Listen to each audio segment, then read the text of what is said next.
नमस्कार दोस्तों, मैं दिनेश यादव आप सबके बीच अपने यूट्यूब चैनल एजुकेशन क्लासेस 123 पर आप सभी का हार्दिक स्वागत, अभिनंदन एवं वंदन करता हूं। आप सभी के माता पिता के चरणों में प्रणाम करता हूं और हम अपने हिंदी के गुरु डॉक्टर सुनील बिजला सर जी के चरणों में वंदन करता हूं, जिनकी कृपा से हम प्रतिदिन हिंदी माँ की सेवा में और अपने ज्ञान को बढ़ा रहे हैं। तो अपने गुरुजी डॉक्टर सुनील बिजला जी को हम प्रणाम करते हैं, जहाँ पर हमारे गुरु जी के द्वारा अतुल्य अकेडमी, जो कि प्रयागराज में ऑफलाइन ऑनलाइन सेवाएं इस समय दे रहे हैं, जो कि हर शिक्षक भर्ती में हिंदी विषय की बहुत से छात्र छात्राओं के घर दीपक जलाने का काम हमारे गुरुजी ने किया है। तो आप लोग अगर हिंदी विषय की तैयारी करना चाहते हैं ऑनलाइन या ऑफलाइन, तो एक बार मौका अवश्य दें। तो आइए चलते हैं आज के पठन पाठन में हम कुछ महत्वपूर्ण प्रश्नों की तरफ चलेंगे। जैसा कि आप लोग देख रहे हैं हमारे थंबनेल में, हिंदी साहित्य से लगभग 250 महत्वपूर्ण प्रश्नों को हम लोग यहाँ पर ऑनलाइनर के रूप में हल करेंगे। तो उससे पहले हम 4 पंक्तियाँ आपको प्रेषित करना चाहता हूँ।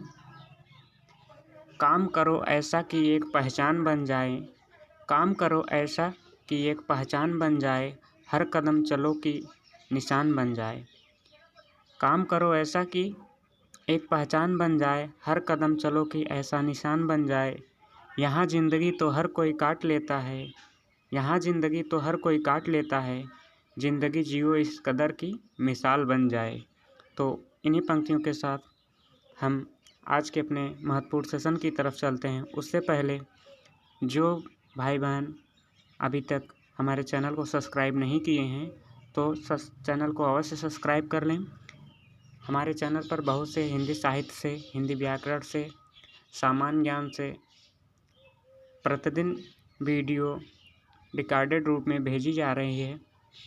उसको देखने के लिए हमारे चैनल पर अवश्य बने रहें। तो आइए चलते हैं आज के सेशन की तरफ, जो कि हिंदी साहित्य के महत्वपूर्ण प्रश्न आप सबके सामने दिखाई देंगे। तो पहला प्रश्न है, किस नाटककार ने अपने नाटकों के लिए रंगमंच को अनिवार्य नहीं माना है? तो उत्तर है जयशंकर प्रसाद। किस पुस्तक का 15 भारतीय भाषाओं और 40 विदेशी भाषाओं में अनुवाद किया जा चुका है? पंचतंत्र। किस भाषा को द्रविड़ परिवार की सभी भाषाओं की जननी कहा जाता है? तो तमिल भाषा को। किस भाषा को भारतीय आर्य भाषाओं की जननी, भारतीय आर्य संस्कृति का आधार, देव भाषा आदि नामों से जाना जाता है? तो संस्कृत भाषा को। किस युग को चालकोलिथिक एज कहा जाता है? तो ताम्र पाषाण युग को चालकोलिथिक एज कहा जाता है। अगला क्वेश्चन है, जो कि 6ठे क्रम पे है, किस रचना की सर्वाधिक टीकाएँ लिखी गई है? तो बिहारी सस्सई पर सर्वाधिक टीकाएँ लिखी गई हैं। 7वां क्वेश्चन है, कुटच के रचयिता कौन है? तो हजारी प्रसाद द्विवेदी जी हैं कुटच के रचयिता। केरल राज्य की राजकीय भाषा क्या है? तो केरल राज्य की राजकीय भाषा मलयालम है। कौन सी भाषा ऑस्ट्रिक समूह से संबंधित है? खासी। अगला प्रश्न है, खड़ी बोली के सर्वप्रथम लोकप्रिय कवि कौन माने जाते हैं? तो अयोध्या सिंह उपाध्याय हरिऔध। खड़ी बोली का अरबी फारसी में रूप क्या है? तो उर्दू भाषा है। गंगा छवि वर्णन कविता के रचनाकार कौन है? तो भारतेंद्र हरिश्चंद्र। गागर में सागर भरने का कार्य गागर में सागर भरने का कार्य किस कवि ने किया है? तो उत्तर होगा बिहारी जी ने। अगर किसी प्रश्न में कोई त्रुटि है तो कमेंट अवश्य करिएगा आप सब, जिससे कि हमको भी जानकारी हो जाए, क्योंकि गलतियाँ जो करता है उससे गलतियाँ दिखाई नहीं देती। तो आप सब भी ये हमारा थोड़ा सा मदद करिएगा कि जहाँ पर गलतियाँ हो उसको कमेंट में ज़रूर लिखिएगा, जिससे हम अपने कमेंट के माध्यम से उस गलतियों को सुधार कर सकें। तो ये प्रश्न हो गया कि गागर में सागर भरने का कार्य किस कवि ने किया है? तो बिहारी जी ने किया है। गाथा या गाहा कहने से किस लोक प्रचलित काव्य भाषा का बोध होता है? तो प्राकृत भाषा का। गुप्त वंश का संस्थापक कौन है? तो श्री गुप्त जी हैं। गोदान किसकी कृति है? जो कि बहुत ही फेमस कृति है, प्रेमचंद जी का यह उपन्यास है। और नेट JRF में यह गोदान उपन्यास लगा भी है आपके। गौतम बुद्ध ने अपने उपदेश सबसे अधिक किस स्थान पर दिए हैं? तो श्रावस्ती में दिए हैं। घनिष्ठ की शुद्ध उत्तरावस्था क्या है? तो घनिष्ठतर है। चंद्रप्रदायी किसके दरबारी कवि थे? तो चंद्रप्रदायी पृथ्वीराज चौहान के दरबारी कवि थे। चंदन विष व्यापत नहीं लिपटे रहत भुजंग, इस प्रस्तुत पंक्ति के रचयिता कौन है? तो रहीमदास जी हैं। चरणदास चोर किसकी नाट्यकृति है? तो हबीब तनवीर की है। चाँद का मुँह टेढ़ा काव्य के रचयिता कौन है? तो गजानन माधव मुक्तिबोध हैं। चारु शब्द की शुद्ध भावात्मक संज्ञा क्या है? तो चारुता है। चिंतामणि के रचयिता कौन है? तो रामचंद्र शुक्ल जी हैं। इसके 4 भाग हैं। इन चारों भागों को आप लोग खोज कर पढ़ लीजिएगा, यहाँ से बहुत सारे क्वेश्चन बनते हैं। चीनी यात्री ह्वेनसांग सर्वप्रथम किस भारतीय राज्य पहुँचा? तो कपिसा में पहुँचे। चीनी तिब्बती भाषा समूह की भाषाओं के बोलने वालों को क्या कहा जाता है? तो चीनी तिब्बती भाषा समूह की भाषाओं को बोलने वाले को निषाद कहा जाता है। छायावाद के प्रवर्तक का क्या नाम है? तो जैसा कि आप लोग जानते होंगे, छायावाद के प्रवर्तक जयशंकर प्रसाद जी कहलाते हैं, जिनका जन्म 1889 ईस्वी में माना जाता है। जन्मेजय का नाग यज्ञ किसकी कृति है? तो जयशंकर प्रसाद जी की कृति है जन्मेजय का नाग यज्ञ। देवनागरी लिपि को राष्ट्रलिपि के रूप में कब स्वीकार किया गया है? तो 14 सितंबर 1949 ईस्वी में। जाकी रही भावना जैसी प्रभु मूरत देखी तिन तैसी, इस पंक्तियों के रचयिता कौन है? तो इन पंक्तियों के रचयिता तुलसीदास जी हैं। क्वेश्चन की संख्या अधिक है, इसलिए हम फटाफट चल रहे हैं ताकि संपूर्ण क्वेश्चन को हम लोग देख सकें, पढ़ सकें। जो अपनी जान खपाते हैं उनका हक उन लोगों से ज़्यादा है जो केवल रुपया लगाते हैं, यह कथन गोदान के किस पात्र द्वारा कहा गया है? हम यह कथन को फिर से एक बार रिपीट करते हैं। जो अपनी जान खपाते हैं उनका हक उन लोगों से ज़्यादा है जो केवल रुपया लगाते हैं, यह कथन गोदान के किस पात्र द्वारा कहा गया है? तो महतो द्वारा कहा गया है। जो जिड़ सासण भाष्यहूँ सो मैं कहऊँ सारू, जो पालई सही भाषऊँ जो पालई सही बाऊ करि सोतरि पावहि पारू, इस दोहे के रचनाकार कौन है? तो देवसेन है। ज्ञानपीठ पुरस्कार किस क्षेत्र में श्रेष्ठ कार्य के लिए दिया जाता है? तो साहित्य के क्षेत्र में ज्ञानपीठ पुरस्कार श्रेष्ठ कार्य के लिए दिया जाता है। ज्ञान मार्गी शाखा के कवियों को किस नाम से पुकारा जाता है? तो संत कवि के नाम से ज्ञान मार्गी शाखा के कवियों को पुकारा जाता है। झरना काव्य संग्रह के रचयिता कौन है? तो जयशंकर प्रसाद जी हैं। तो आप लोग झरना काव्य संग्रह का समय ज़रूर लिखिएगा कमेंट में। देखते हैं कितने लोग झरना काव्य संग्रह के समय को जानते हैं। डोंगरी भाषा मुख्य रूप से कहाँ बोली जाती है? तो डोंगरी भाषा मुख्य रूप से जम्मू कश्मीर में बोली जाती है। 2.5 अक्षर प्रेम के पढ़े सो पंडित हो, इस पंक्ति के रचयिता कौन है? तो यह जो युक्ति या ये पंक्ति कही गई है कबीरदास जी ने कहा है। तक्षशिला नगर किन 2 नदियों के मध्य स्थित है? तो सिंधु व झेल नदी। तरन तनुजा तट तमाल तरुअर बहुछाए, इस पंक्ति के रचयिता कौन है? तो आप बता सकते हैं कि इस पंक्ति के रचयिता भारतेंद्र हरिश्चंद्र जी हैं। तरुअर फल नहीं खात हैं, सरोवर पिए ही नहीं पान, इस पंक्ति के रचयिता कौन है? तो इस पंक्ति के रचयिता रहीमदास जी हैं। तितली किसकी रचना है? तो जयशंकर प्रसाद जी की तितली रचना है। तुलसीदास का वह ग्रंथ कौन सा है जिसमें ज्योतिष का वर्णन किया गया है? तो रामाज्ञा प्रश्नावली तुलसीदास जी का वह ग्रंथ है जिसमें ज्योतिष का वर्णन किया गया है। तुलसीदास जी ने अपनी रचनाओं में किसका वर्णन किया है? तो जैसा कि सभी लोग जानते हैं, तुलसीदास जी ने अपने सभी रचनाओं में या अपनी रचनाओं में राम जी का वर्णन किया है। तोड़ती पत्थर कविता के कवि कौन है? तो तोड़ती पत्थर कविता के कवि सूर्यकांत त्रिपाठी निराला हैं। वह तोड़ती पत्थर जो कि इलाहाबाद के पथ पर, ऐसा ही ये पंक्तियाँ निराला द्वारा रचित है। तोड़ती पत्थर कैसी कविता है? तो तोड़ती पत्थर यथार्थवादी कविता है। त्यागपत्र उपन्यास किसकी रचना है? तो त्यागपत्र जो उपन्यास है जैनेन्द्र कुमार की रचना है। दरवाजे से चंडालगढ़ी की तरफ नज़र दौड़ाने पर एक अद्भुत दृश्य दिखाई देता था। इस पंक्ति के रचनाकार कौन है? तो राहुल सांकृत्यायन जी हैं। रामचरितमानस में प्रधान रस के रूप में किस रस को मान्यता मिली है? तो भक्ति रस को।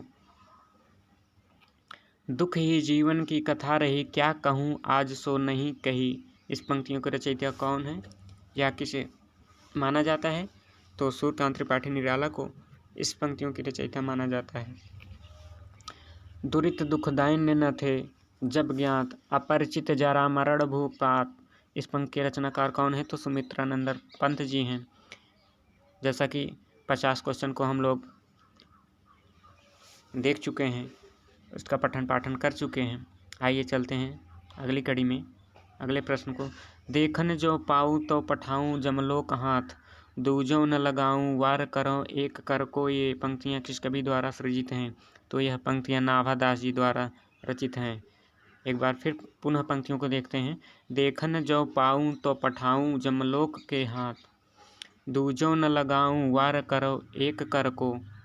ये पंक्तियाँ नाभादास द्वारा रचित हैं। देवताओं की लिपि किसे कहा जाता है? तो देवताओं की लिपि देवनागरी लिपि को कहा जाता है। देवनागरी लिपि का विकास किस लिपि से हुआ है? तो देवनागरी लिपि का विकास ब्राह्मी लिपि से हुआ है। जब जब होए धर्म की हानि, बाढ़े असुर अधम अभिमानी। इस पंक्ति के रचयिता कौन है? तो इस पंक्ति के रचयिता तुलसीदास जी हैं। देश का पहला राष्ट्रीय हिंदी संग्रहालय कहाँ स्थापित किया जा रहा है? तो देश का पहला राष्ट्रीय हिंदी संग्रहालय आगरा में स्थापित किया जा रहा है। देश में एकमात्र किस राज्य की राजभाषा अंग्रेजी है? तो नागालैंड की जो राजभाषा है वो अंग्रेजी है। दोहा कोश के रचयिता कौन है? तो दोहा कोश के रचयिता सराफा जी हैं। क्वेश्चन न तो कोई बहुत कठिन होता है, न तो बहुत कोई सरल होता है। सरल क्वेश्चन ही हमारे एग्जाम में गलत हो जाते हैं। क्यों? क्योंकि हमको विश्वास होता कि यह कहीं गलत नहीं होगा, और रिवीजन की वजह से न हो पाने से एग्ज़ाम में कन्फ्यूजन की स्थिति में आने से हमारा सरल क्वेश्चन ही गलत हो जाता है। तो चलते हैं अगला क्वेश्चन। अगला है, द्रविड़ भाषाओं में सर्वाधिक बोली जाने वाली भाषा क्या है? तो तेलुगु भाषा है। हिंदी द्विवेदी युग का नामकरण किसके नाम पर हुआ है? तो महावीर प्रसाद द्विवेदी जी का नाम द्विवेदी युग के नाम पर महावीर प्रसाद द्विवेदी जी का नामकरण हुआ है। ध्रुव स्वामिनी नाटक के रचयिता कौन है? तो ध्रुव स्वामिनी नाटक के रचयिता जयशंकर प्रसाद जी हैं। नमक का दरोगा कहानी के लेखक कौन है? तो जैसा कि नमक का दरोगा कहानी के लेखक प्रेमचंद जी हैं। नयन जो देखा कमल सा, निर्मल नीर शरीर, हंसत जो देखा हंस भास, दसन ज्योत नगहीर। इन पंक्तियों के रचयिता कौन है? तो जायसी। एक बार हम पुनः इन पंक्तियों को देखते हैं। इम्पॉर्टेंट पंक्ति है। नयन जो देखा कमल सा, निर्मल नीर शरीर, हंसत जो देखा हंस भा, दसन ज्योत नगहीर। इस पंक्तियों के रचयिता जायसी जी हैं। आइए अगले प्रश्न को देखते हैं। नर की और नल नीर की गति एके कर जोय, नर की और नल की नीर की गति एके कर जोय, जे तो नीचो हे चले ते तो ऊंचो होय। इस पंक्तियों के रचयिता कौन है? तो बिहारी लाल जी हैं, जिन्होंने गागर में सागर भरने का काम किया है। नवनीत शब्द का सही अर्थ क्या है? तो मक्खन है। नागालैंड की राजकीय भाषा क्या है? कि ऊपर हमने बताया था अभी कि नागालैंड की राजकीय भाषा अंग्रेजी है। नालंदा विश्वविद्यालय किस के लिए प्रसिद्ध है तो नालंदा विश्वविद्यालय। बौद्ध धर्म के लिए, बौद्ध धर्म दर्शन के लिए माना जाता है। निराला के राम तुलसीदास के राम से भिन्न और भवभूत के राम के निकट हैं, यह कथन किस हिंदी आलोचक का है? तो डॉक्टर रामविलास शर्मा जी का कथन है। निराला को कैसा कवि माना जाता है? तो निराला को क्रांतिकारी कवि माना जाता है। निर्गुण भक्ति काव्य का प्रमुख कवि कौन है? तो निर्गुण भक्ति काव्य का प्रमुख कवि कबीरदास जी हैं। निशा निमंत्रण के रचनाकार कौन हैं? तो निशा निमंत्रण के रचनाकार हरिवंश राय बच्चन जी हैं। न्यूमिसेमेटिक्स क्या है? तो सिक्कों व धातुओं का अध्ययन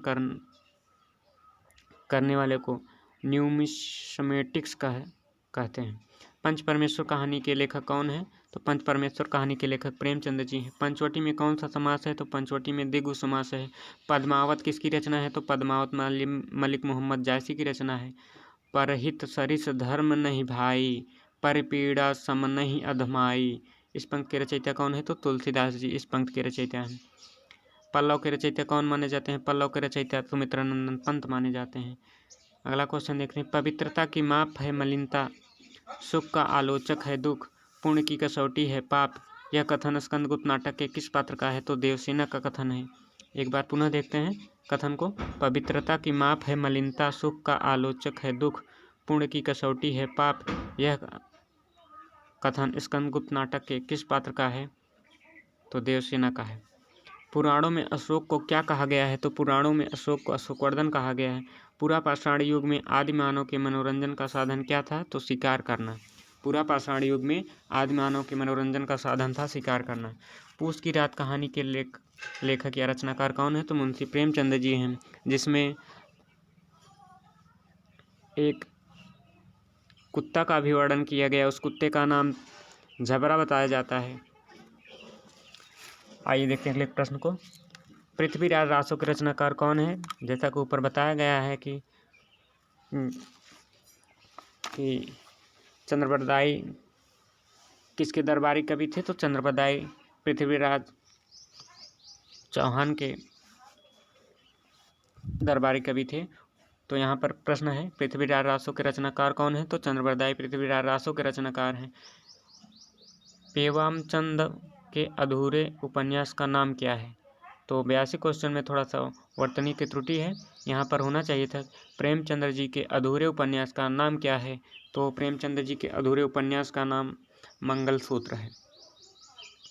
प्रकृति के सुकुमार कवि किसे कहा जाता है? तो प्रकृति के सुकुमार कवि सुमित्रानंदन पंत जी को कहा जाता है। प्रगतिवाद उपयोगितावाद का दूसरा नाम है, यह कथन किसका है? तो बहुत ही इम्पॉर्टेंट कथन है कि प्रगतिवाद उपयोगितावाद का दूसरा नाम है, तो नंद दुलारे वाजपेयी जी का यह कथन है। सूफी प्रेमाख्यान काव्य के रचयिता कौन है? तो मुल्ला दाऊद है।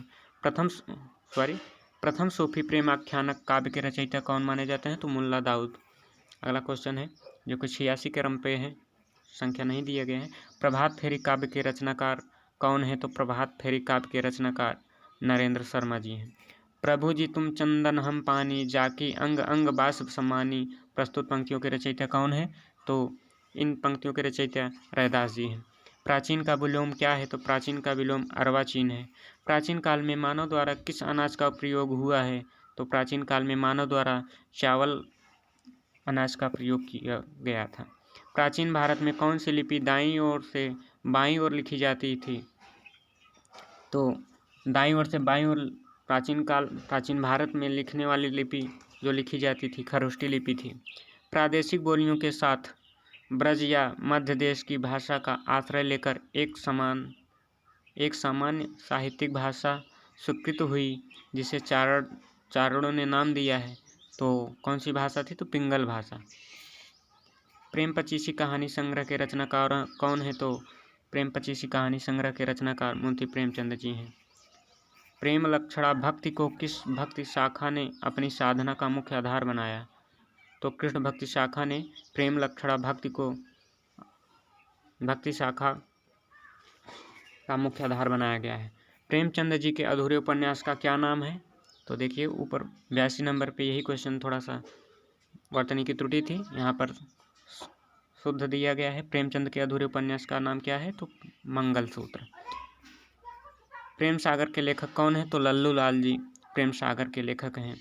बांगरू बोली किस बोली से निकट संबंध है? तो खड़ी बोली का संबंध बांगरू बोली से संबंध है। बिहारी किस काल के कवि थे? बिहारी रीत काल के कवि माने जाते हैं। बिहारी किस राजा के दरबारी कवि थे? तो बिहारी जयपुर नरेश जयसिंह के राज दरबारी कवि थे। बुंदेले हर बोलों के मुँह हमने सुनी कहानी थी, खूब लड़ी मर्दानी वह तो झांसी वाली रानी थी। इस पंक्ति के रचयिता कौन है? तो सुभद्रा कुमारी चौहान जी हैं।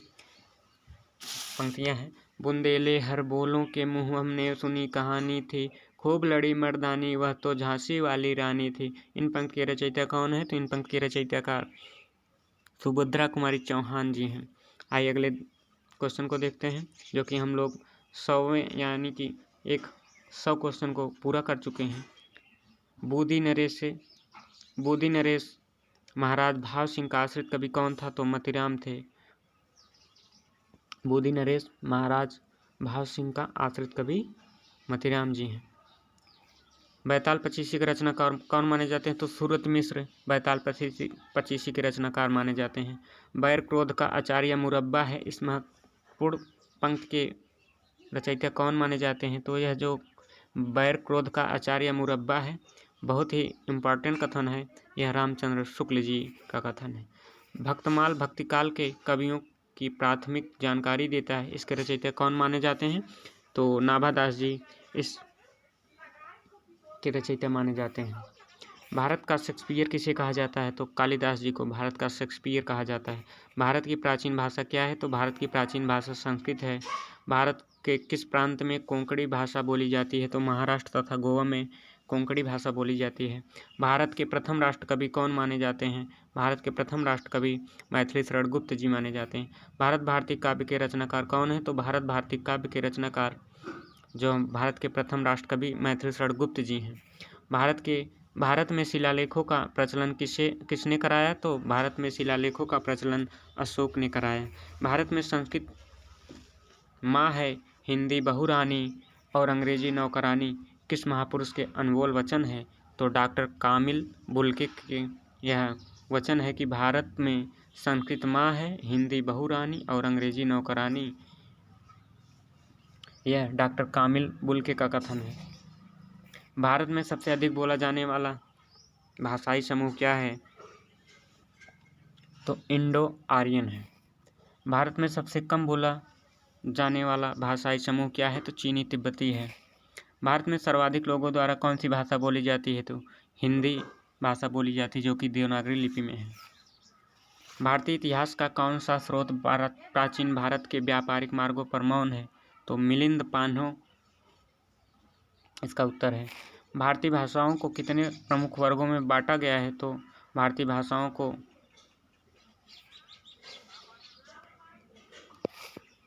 4 प्रमुख वर्गों में बांटा गया है।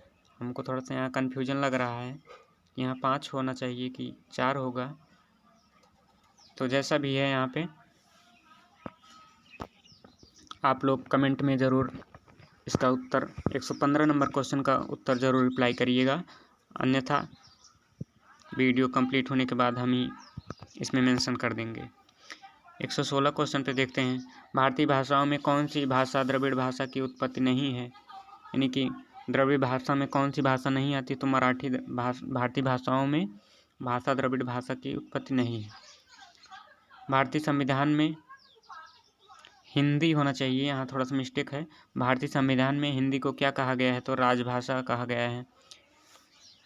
भारतेंद्रकृत भारत दुर्दशा किस साहित्य रूप का हिस्सा है? तो नाटक साहित्य, यानी विधा पूछा गया है कि भारतेंद्रकृत भारत दुर्दशा का विधा क्या है? तो यहाँ नाटक है भारत दुर्दशा। भाषा के संबंध में हिंदी शब्द का प्रयोग सर्वप्रथम किसने किया? तो अमीर खुसरो ने हिंदी शब्द का सर्वप्रथम प्रयोग किया है। भिक्षुक कविता के रचयिता कौन है? तो भिक्षुक कविता के रचयिता निराला जी हैं। भीमबेटका किसके लिए प्रसिद्ध था? भीमबेटका गुफाओं के शैलचित्र के लिए प्रसिद्ध था। भूषण का कौन सा लक्षण ग्रंथ है? तो भूषण का लक्षण ग्रंथ शिवराज भूषण है। भूषण किस रस के कवि हैं? तो भूषण वीर रस के कवि है।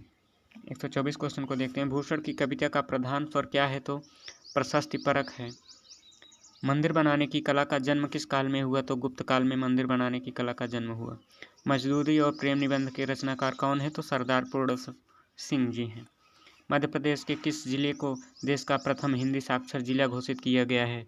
तो नरसिंहपुर को मध्य प्रदेश के जिले में हिंदी साक्षर जिला घोषित किया गया है। मनुष्य के आचरण के प्रवर्तक भाव या मनोविकार ही होते हैं, बुद्धि नहीं। यह कथन किसका है? तो यह कथन रामचंद्र शुक्ल जी का है। मनुष्यता का विपरार्थक क्या है? तो बर्बरता है। मनुष्यत्व की सामान्य भावना को आगे करके निम्न श्रेणी की जनता में आत्मगौरव का भाव जगाने वाले सर्वश्रेष्ठ कवि कौन थे? तो कबीर हैं। मस कागद छुओ नहीं, कलम गही नहीं हाथ, इस पंक्ति के रचयिता कौन माने जाते हैं? तो कबीरदास जी। महादेवी वर्मा को किस रचना के लिए ज्ञानपीठ पुरस्कार मिला है? तो यामा पर महादेवी वर्मा जी को ज्ञानपीठ पुरस्कार मिला है। मुझे तोड़ लेना बनमाली उस पथ में देना तुम फेंक, मातृभूमि पर शीश चढ़ाने जिस पथ जावे वीर अनेक, इस पंक्ति के रचयिता कौन है? तो माखनलाल चतुर्वेदी जी इस पंक्ति के रचयिता हैं। मेघास्थनीज जी ने अपनी पुस्तक इंडिका में किसके शासन का वर्णन किया है? तो चंद्रगुप्त मौर्य जी का वर्णन किया है। मैथिल कोकिल किसे कहा जाता है? तो मैथिल कोकिल विद्यापति को कहा जाता है। मैथिली किस राज्य की भाषा है? तो मैथिली बिहार राज्य की भाषा है। मैलांचल उपन्यास के लेखक कौन माने जाते हैं? तो फणीश्वर नाथ रेणु जी मैलांचल उपन्यास के लेखक माने जाते हैं। यह युग भारतेंदु बच्चे के समान हंसता खेलता आया था, जिसमें बच्चों की सी निश्चलता, अक्कड़पन, सरलता और तन्मयता थी। यह कथन किस आलोचक का है? तो आचार्य रामचंद्र शुक्ल जी ने यह कथन कहा है। यामा के रचयिता कौन है? तो महादेवी वर्मा जी हैं। जैसा कि अभी ऊपर के क्वेश्चन में हमने बताया था कि महादेवी वर्मा जी को यामा पर ही ज्ञानपीठ पुरस्कार मिला था। रंगभूमि उपन्यास के रचनाकार कौन है? तो मुंशी प्रेमचंद जी हैं।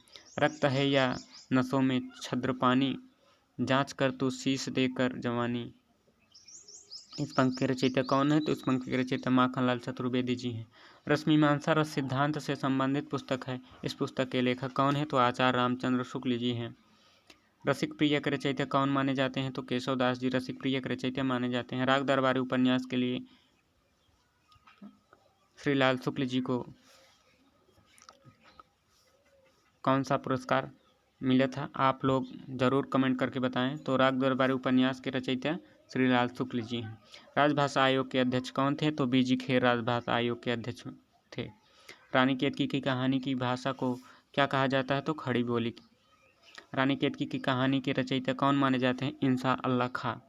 रामचरितमानस की भाषा क्या है? तो अवधी भाषा में रामचरितमानस लिखा गया है। रामचरितमानस में कितने कांड हैं? तो 7 कांड हैं। दिवावसान का समय, मेघमय आसमान से उतर रही है वह संध्या सुंदरी परी सी धीरे धीरे, इस पंक्ति के रचनाकार कौन है? तो सूर्यकांत त्रिपाठी निराला है।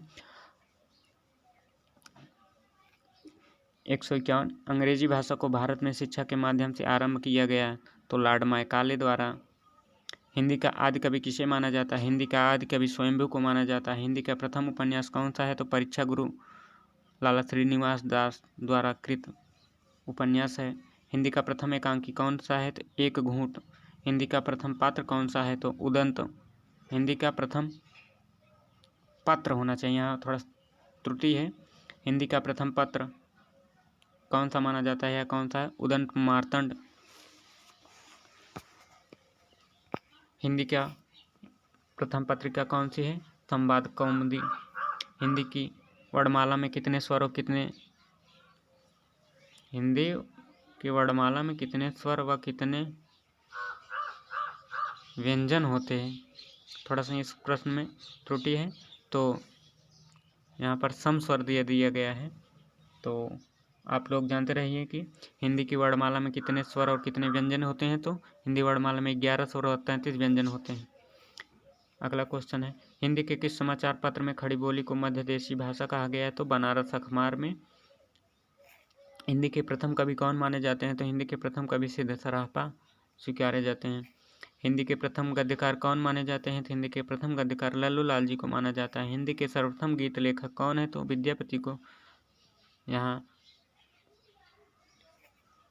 विद्यापति हैं। हिंदी के सर्वप्रथम दैनिक समाचार पत्र कौन सा है? तो सुधा वार्षण हिंदी का सर्वप्रथम दैनिक समाचार पत्र माना जाता है। हिंदी के सर्वप्रथम प्रकाशित पत्र का क्या नाम है? तो उदंत मार्तंड होना चाहिए।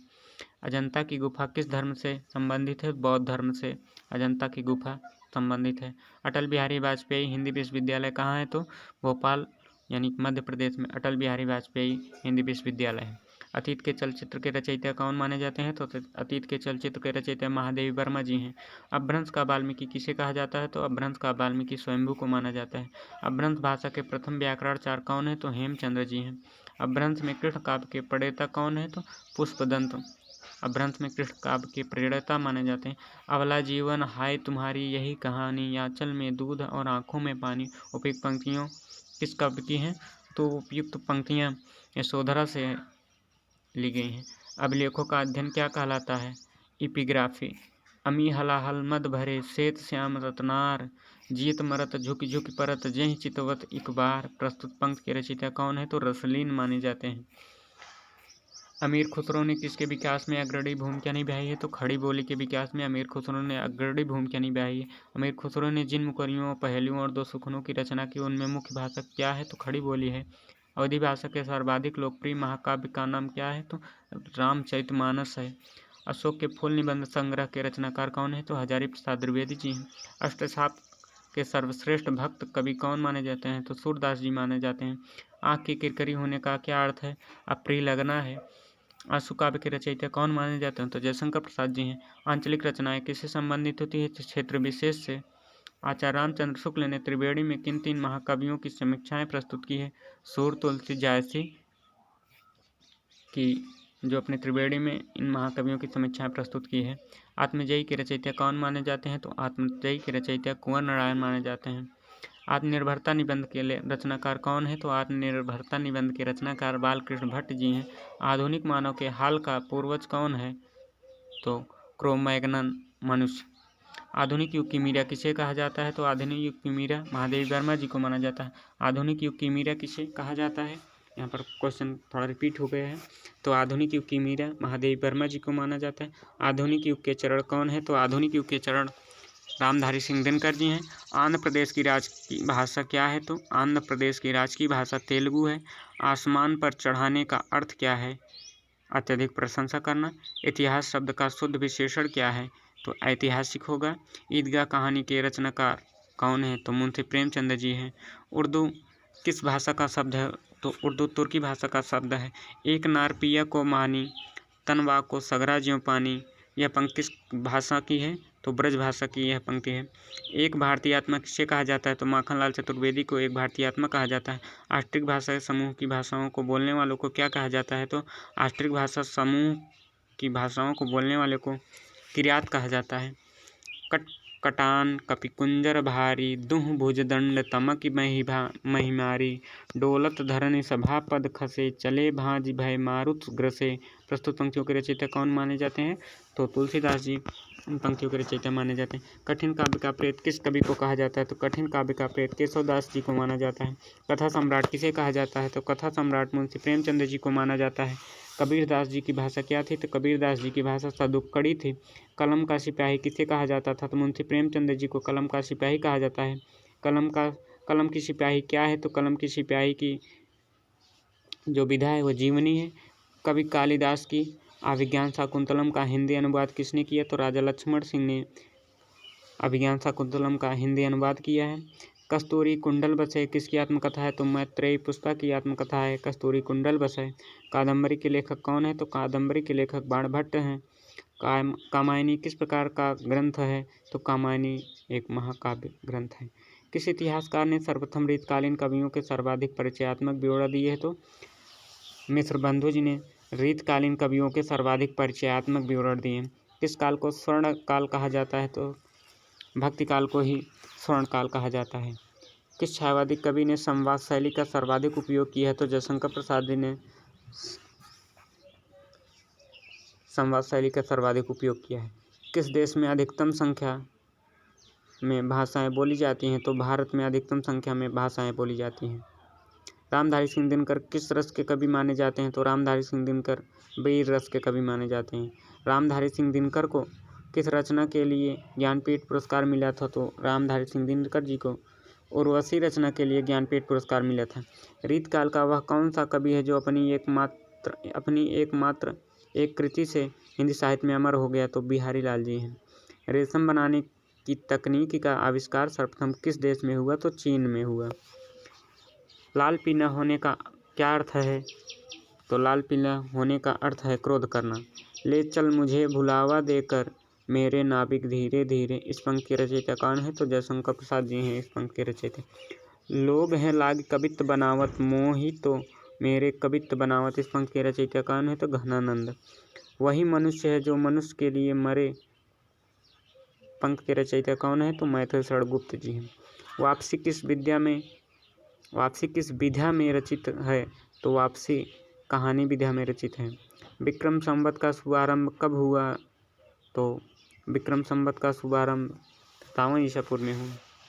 विद्यापति की पदावली की भाषा क्या है? तो विद्यापति की पदावली की भाषा मैथिली में है। वीरगाथा काल के सर्वश्रेष्ठ कवि कौन माने जाते हैं? तो वीरगाथा काल के सर्वश्रेष्ठ कवि चंद्रबरदाई जी को माना जाता है। वीरों का कैसा हो बसंत कविता के रचनाकार कौन है? तो सुभद्रा कुमारी चौहान जी हैं। व्यवस्था प्रियता और विद्रोह का विलक्षण संयोग किस प्रयोगवादी कवि में सबसे अधिक मिलता है? तो अज्ञेय जी में सबसे अधिक मिलता है। शिव शंभू के चिट्ठे से संबंधित रचनाकार कौन है? तो बाल मुकुंद गुप्त जी हैं।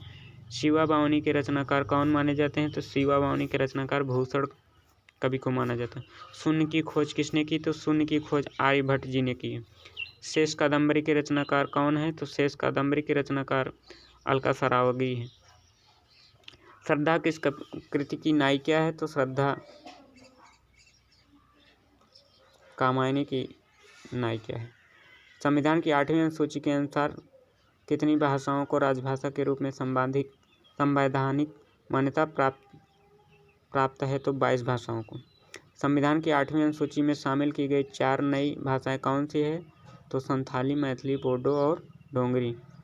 इसको हम शॉर्ट तरीके टिप के माध्यम से बोडो मास करके हम बोडो मास से इसको याद कर लेते हैं।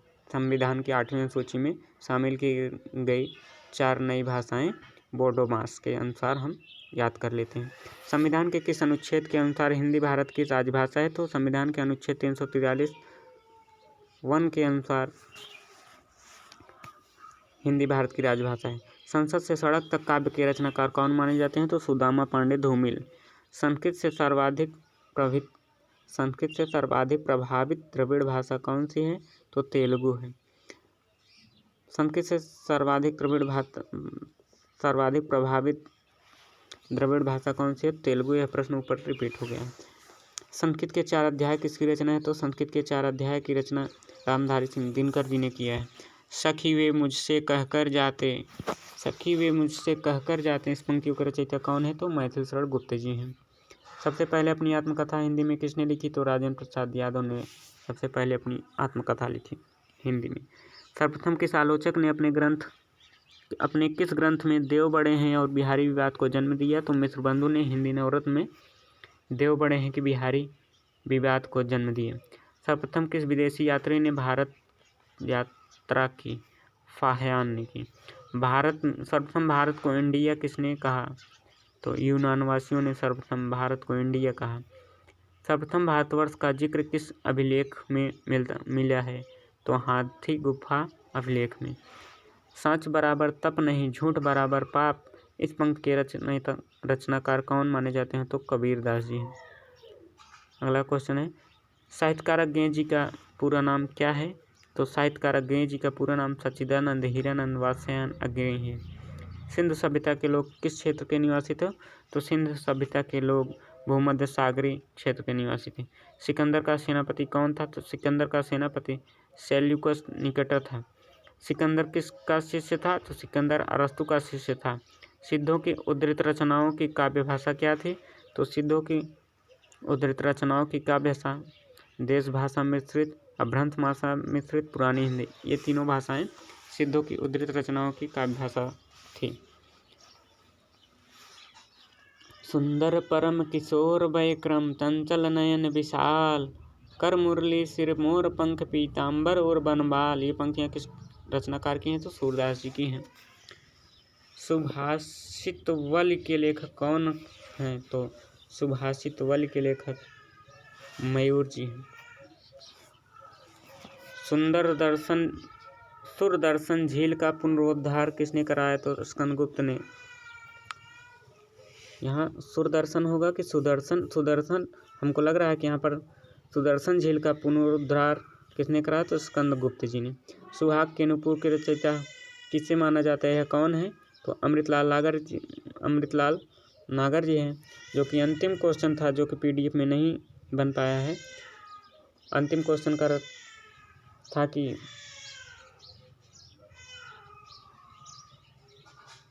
हिंदी के जो प्रथम पत्रिका थी उदंत मार्तंड, उसका समय क्या है? तो 1826 माना जाता है।